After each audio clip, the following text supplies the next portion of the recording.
क्या केजरीवाल जी जो हैं वो पीएम पद के लिए उम्मीदवार बनने के लिए तैयार हैं? स्ट्रैटेजी क्या बनाई? रणनीति तो अभी नहीं बता सकते।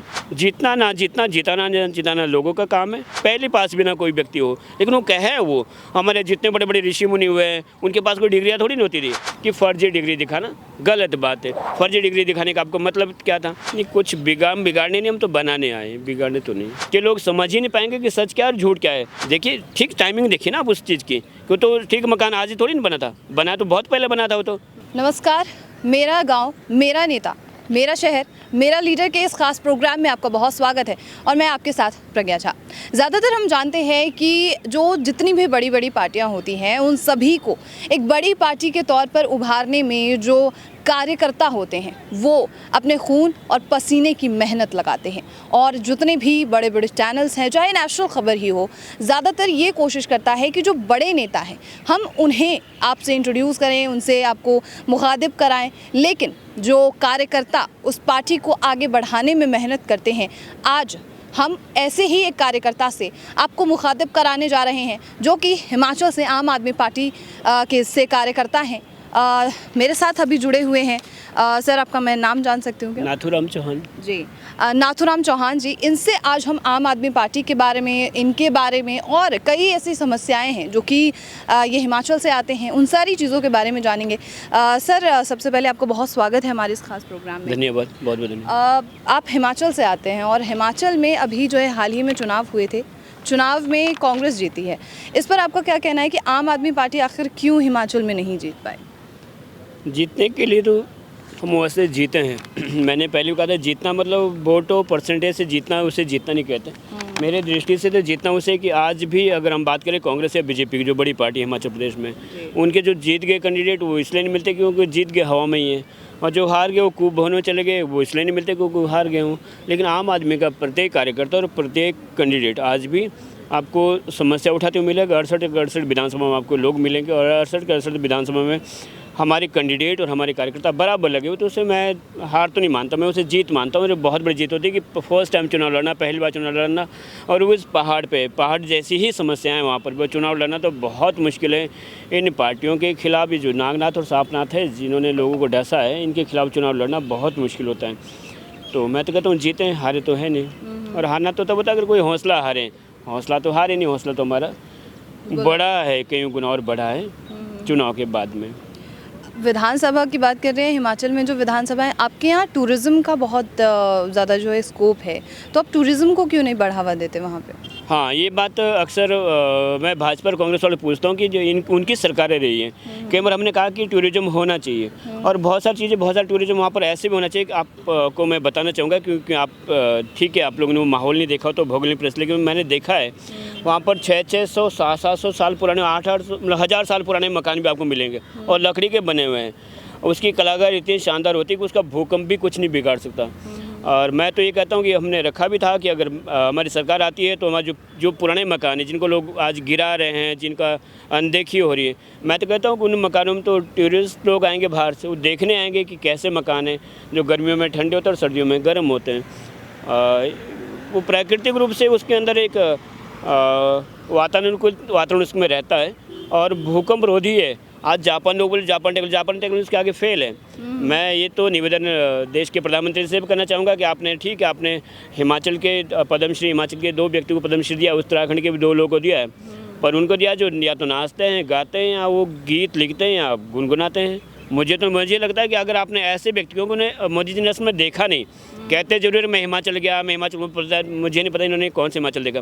अगर उन्होंने वो गाँव के हिमाचल देखा होता, अगर इन्होंने वो मकान देखे होते जो सच में, जिसमें बड़े बड़े मकान में एक लोहे की कील, एक कील तक नहीं लगी होती, भूकंप उसका कुछ नहीं बिगाड़ सकता, गर्मियों में जो ठंडे और सर्दियों में जो गर्म होते हैं, तो ऐसे अगर मकान देखो तो उसके जो कारीगर, उसको जो बनाने वाले, जो कला आज लुप्त हो रही है, अगर उस पर जोर दिया था, ऐसे व्यक्ति को पद्मश्री ऐसे लोगों को देना चाहिए। मैं तो ये कहूँगा टूरिज़्म को बढ़ावा देने के लिए हमारे पास इतने सुंदर पहाड़ है, झरने हैं, लेकिन सरकार जो है ना, जो भी आए, चाहे बीजेपी आए चाहे कांग्रेस आए, इनका खुद का टूरिज़्म खत्म नहीं होता है।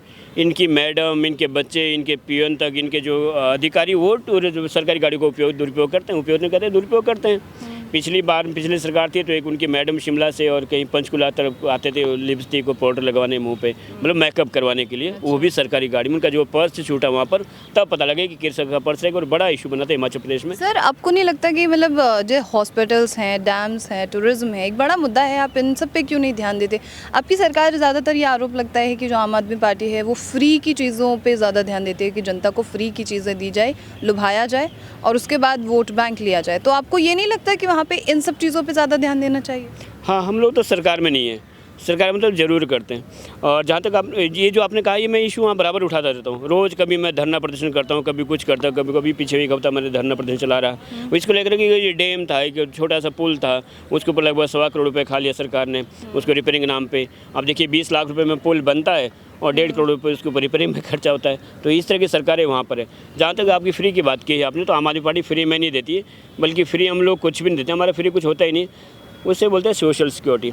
और सरकार हिंदुस्तान में वो प्रचलन अभी हुआ लागू, लेकिन विदेशों में से सोशल सिक्योरिटी बोलते हैं। जब हमने किसी चीज़ का एक बार टैक्स दिया तो दोबारा टैक्स हम क्यों दें, ये समझने की बात है। और खासकर आप जैसे पढ़े लिखे लोग तो समझना हो कि फ्री में नहीं है, वो सोशल सिक्योरिटी है नाम, क्योंकि हमने टैक्स दिया होता है। अच्छा। तो टैक्स से बोले हमें शिक्षा फ्री मिलनी चाहिए, हमें बिजली पानी फ्री मिलनी चाहिए, दोबारा क्यों दे? हमने कोई चीज़ खरीदी, कोई कहेगा नहीं इसके दोबारा पैसे क्यों दे?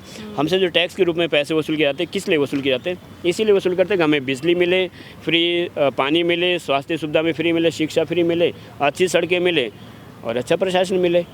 ये सारी चीज़ें तो एक अलग चीज़ है। अभी आप फ़िलहाल में ही आप ये रामलीला मैदान में रैली चली थी, एक महारैली चली है ऑर्डिनेंस के ख़िलाफ़। इस रैली में जो नेता हैं अरविंद केजरीवाल, इन्होंने मोदी जी का नाम ना लेते हुए इन्होंने चौथी पास राजा का नाम लिया है। आखिर ये चौथी पास राजा का कॉन्सेप्ट क्या है? और ये यमुना का जो आप बार बार जिक्र कर रहे हैं कि हम यमुना जी के लिए एक बड़ा वो महारैली कर रहे हैं, ये सारी चीज़ें क्या है? उसमें चौथी पास राजा तो ठीक है, वो अपना तरीका है कहने का। और उस चीज़ को बहुत सारे पूरे हिंदुस्तान भर में लोगों ने उसको सहारा भी है, लोगों ने कहा भी, और लोगों को अच्छा भी लगा वो, कि वो कहानी और वो बात लोगों को अच्छी लगी है। और कल केजरीवाल जी ने ये भी कहा था कि इसको जितनी बार कहा जाए उतना अच्छा, और जितनी बार सुना जाए उतनी और अच्छा है। तो कहीं ना कहीं वो सही भी था, कहीं ना कहीं देखिए अब दिक्कत तो है सच में। आपने देखा होगा कि मैं तो अभी सुप्रीम कोर्ट तक जाने वाला हूँ, क्योंकि कुछ चैनलों ने पिछले दिनों ये चलाया था, मैं ना चैनल का नाम नहीं लूँगा ना उस प्रवक्ता नाम लूँगा, लेकिन उन्होंने कहा था कि इसमें माइक्रोचिप लगी होगी। ऐसा कहा था, शायद आपको भी पता है कि 2000 का नोट आएगा उसमें माइक्रोचिप होगी, ज़मीन के अगर इतने अंदर भी रहेगा तब भी उसे आप ट्रेस कर पाएंगे, ढूंढ पाएंगे, देख पाएंगे। पर ऐसा तो हुआ नहीं, ना उसमें कहीं चिप है ना कुछ। अगर चिप होती तो फिर मिल क्यों नहीं रहे? तो कुछ चीज़ें ऐसी होती है कि सच में जो एक देश का नेतृत्व करता है, जो 140 करोड़ लोगों का नेतृत्व करता है, उसका जो ज्ञान है, उसका जो वो बहुत विशाल होना चाहिए, बहुत बड़ा उसका दिमाग होना चाहिए, बहुत बड़ा उसका विजन होना चाहिए। वो केवल हिंदू को पकड़ के बैठ जाए, हिंदुत्व को पकड़ के बैठ जाए, या वो कहे कि नहीं मेरी ये जिद है, मैं ऐसा करूँ, मैं इसको अंदर जेल में ठोक दूंगा, या वो कहे कि नहीं भाई इसने ऐसा बोला है मेरे खिलाफ तो मैं इसको अंदर ठोक दूँगा। नहीं, ऐसा नहीं होना चाहिए। जो वो विजनरी आदमी होना चाहिए, ठीक है, पढ़ा लिखा होना और ना होना अलग बात है। केजरीवाल जी ने कभी नहीं कहा, उन्होंने कहा ठीक है आप हो सकता है गरीब देश है, वहाँ पर हो सकता है चौथी पास हो, बहुत बड़ी बात हो सकता है यहाँ पहली पास भी ना कोई व्यक्ति हो, लेकिन वो कहे वो हमारे जितने बड़े बड़े ऋषि मुनि हुए हैं उनके पास कोई डिग्रियाँ थोड़ी नहीं होती थी या कोई पढ़े लिखे, लेकिन उन्होंने कहा, उन्होंने कभी ये ज्ञान नहीं बखारा। केजरीवाल जी को आपत्ति केवल इस बात पे आपत्ति है कि फर्जी डिग्री दिखाना गलत बात है। फर्जी डिग्री आपने क्यों दिखाई? फर्जी डिग्री दिखाने का आपको मतलब क्या था? आप कह देते, आपने जब खुद कहा कि मैं स्कूल नहीं गया हूँ, और फिर बाद में डिग्री दिखाते हो। या तो वो झूठ था जो आपने कहा मैं स्कूल नहीं गया, या फिर ये चीज़ झूठ है जो आप बोल रहे हो कि मैं फलानी स्कूल में पढ़ा हूँ। उन्होंने खुद कहा मैं इतना जीवन भीख मांग के गुजारा, इतने समय में रेलवे पे मैंने चाय बेचे, क्योंकि वहाँ इस तरह का नाम कोई रेलवे स्टेशन का नाम का कोई चीज़ है ही नहीं। आप सब लोग ने देखा कि इस तरह का नया रेलवे स्टेशन था नहीं वहाँ उस समय। अच्छा, और 2024 को लेकर आपकी सरकार का क्या प्लान है? क्या 2024 में आम आदमी पार्टी कुछ बिगाड़ पाएगी? नहीं, कुछ बिगाड़ने नहीं, हम तो बनाने आए, बिगाड़ने तो नहीं। सत्ता को उलटफेर कर पाएगी कुछ? हाँ, वो तो काम है हमारा, हम राजनीति में आए इसलिए आए, वो तो अधिकार है जन्म से लेकर। राजनीति में है तो हम बिल्कुल उलटफेर करेंगे और कोशिश करेंगे, सबका अधिकार है, सब करते हैं, हम भी करेंगे। क्या केजरीवाल जी जो हैं वो पीएम पद के लिए उम्मीदवार बनने के लिए तैयार हैं? तैयार होना ना होना उनका वो है, बड़े हैं, लेकिन ऐसा अगर प्रधानमंत्री देश को मिलता है तो सच में देश की कायाकल्प हो सकती है, देश को बदला जा सकता है। देश की अब देखिए, अब एक बिल्डिंग बना दो, अभी हमारे बगल में एक बिल्डिंग बनी है, कितना ढिंढोरा पीट दिया, ये कर दिया, जैसे कोई बहुत बड़ा आपने बहुत बड़ी उपलब्धि पा लिया। अरे वो तो उपलब्धि उनकी है जो कारीगर लोग उसमें लगे रहे, इंजीनियर उनके उसमें लगे रहे। हाँ, आपकी उपलब्धि ये जरूर है कि हाँ, आपने किसी दूसरे शासक की तरह उनके हाथ नहीं कटवाए, जिन्होंने इतना सुंदर बनाया, वो अलग बात है, ये उपलब्धि आपकी जरूर है। लेकिन वो जो बनाया वो तो लोगों ने बना रखा है, उसमें आप इतना आप रोज़ उसका गुणगान करो, रोज़ आप उसे दिखाओ, नेशनल चैनल पे आप उसको दिखाओ। विदेशों में लोग मजाक, सच में मजाक उड़ाते होंगे कि इनके पास एक बिल्डिंग बन गई और उसी बिल्डिंग को दिखाते रहो। अगर इन्होंने कोई बहुत बड़ा काम किया होता फिर पता नहीं क्या कर देते। तो इस तरह का कहा कि ये सब चीज़ें नहीं होनी चाहिए। केजरीवाल जी को आपने देखा कितना सरल स्वभाव इनका। मैंने जब उनको देखा, पहले देखा, मेरे इंटरव्यू वहाँ मंच पे भी परसों लिया था, आज तक वाले किसने लिया था और कहाँ का दिखा मुझे नहीं पता, पर तब भी उन्होंने ये पूछा कि तब और अब में क्या अंतर। मैंने कहा 12 साल पहले जब हम यहाँ पर थे, जब हमारे ऊपर पानी की बौछारें की गई, हमें जो लाठी डंडों से मारा गया और हमें जब तमाम चीज़ें बम भूखे प्यासे रहे, तब भी और आज में मैंने कहा इतना बड़ा अंतर है कि आज हम मंच पे है, बहुत बड़े मंच पे 2 राज्यों में सरकारें हैं और 10 प्रदेशों में हमें मानने और जानने वाले सरकारें हैं या उनके लोग हैं। नहीं, ये तो बिल्कुल ठीक है। आपने अभी कहा कि केजरीवाल जी जो हैं एक बहुत ही आम आदमी की तरह जीवन अपना व्यतीत करते हैं। 2011-12 अगर हम 13 की बात करते हैं और अभी की बात करते हैं, ये 45 करोड़ का जो मुद्दा उठा है कि उन्होंने अपना पूरा जो घर का रेनोवेशन में 45 करोड़ रुपए लगवाए, अब इस पर आप क्या कहेंगे कि 45 करोड़ रुपए कोई आम आदमी लगाता है क्या अपने घर के रेनोवेशन में? मैं नहीं चाहूँगा कि मैं आपसे क्वेश्चन पूछूं, पर मैं पूछ भी सकता हूं और मैं जानना भी चाहता हूं, लेकिन लोगों को मैं ज़रूर कहना चाहूँगा ये 45 करोड़ रुपए कहाँ खर्च हुआ और कब खर्च हुआ है, लोगों को जानना बहुत जरूरी है। जैसे आपने अभी कहा था फ्री हम कुछ नहीं, सोशल सिक्योरिटी से बोलते हैं। 45 करोड़ रुपये जो खर्च हुआ है, ये कहाँ खर्च हुआ है? नहीं हुआ 45 करोड़ रुपये खर्च। उसमें बहुत सारी चीज़ें, उसमें जो आप उसमें दिखा रहे हैं कि टॉयलेट जिस तरह का आपके हाथ में रिमोट होगा, वो तो कहीं और जगह ही पिक्चर वहाँ पर सेट किया गया है, उसको सेट करते हैं, वो नहीं, इतना इसमें खर्चा नहीं हुआ। पहली बात। दूसरी बात, अगर ये कुछ इसमें खर्चा हुआ भी तो सरकारी बिल्डिंग है वो, और ये खर्चे की डिटेल निकली कब निकली? उससे पहले तो निकली नहीं थी। कब निकली? पहले दिन चौथी पास राजा की स्टोरी वो चलती है, रिलीज होती है, और अगले दिन ये टॉयलेट वाली या उनका जो शीश महल वाली बात अगले दिन आती है कि उससे पहले क्यों नहीं आई। बोले ये लोग पहले स्टोरी सेट करके रखते हैं कि अगर इनकी ओर से कोई सच्ची बात भी कह जाए तो हम उसके खिलाफ इतना बड़ा झूठ का बम्बरडर फैला देंगे कि लोग समझ ही नहीं पाएंगे कि सच क्या और झूठ क्या है, ठीक क्या और गलत क्या है। देखिए, ठीक टाइमिंग देखिए ना आप उस चीज़ की, क्यों तो ठीक मकान आज ही थोड़ी नहीं बना था, बना तो बहुत पहले बना था वो तो उसमें लगभग 1.5-2 साल उसके बिलिंग होके और साल पास होके सब चीज़ हो चुकी, तो 1.5 साल या 1.5 साल पहले वो चीज़ क्यों बाहर नहीं आई? जो चौथी पास राजा की स्टोरी के बाहर आने के बाद तुरंत अगले दिन उसको बाहर लाते हैं वो, तो आप समझ सकते हैं कि ये सोची समझी रणनीति है, सोची समझी चाल है। 45 करोड़ कहीं खर्च नहीं इसमें नहीं हुआ। इस बात को हम मान लेते हैं कि एक सोची समझी चाल है। अच्छा, आप क्या समझते हैं कि आगे जो है अरविंद केजरीवाल प्रधानमंत्री बन पाएंगे आगे के चुनाव में, आने वाले चुनावों में? बिल्कुल बन पाएंगे, मैंने तो कहा बिल्कुल बन पाएंगे, और ये तो देश का सौभाग्य होगा अगर ऐसे व्यक्ति को आप चुनते हैं। तो मैं तो तब से 2011-12 से जानता हूँ, मैं 2011-12 से उनके साथ में रहा हूँ। मुझे पता है कि वो कितने सरल आदमी हो, कितने सही उनका व्यक्तित्व है।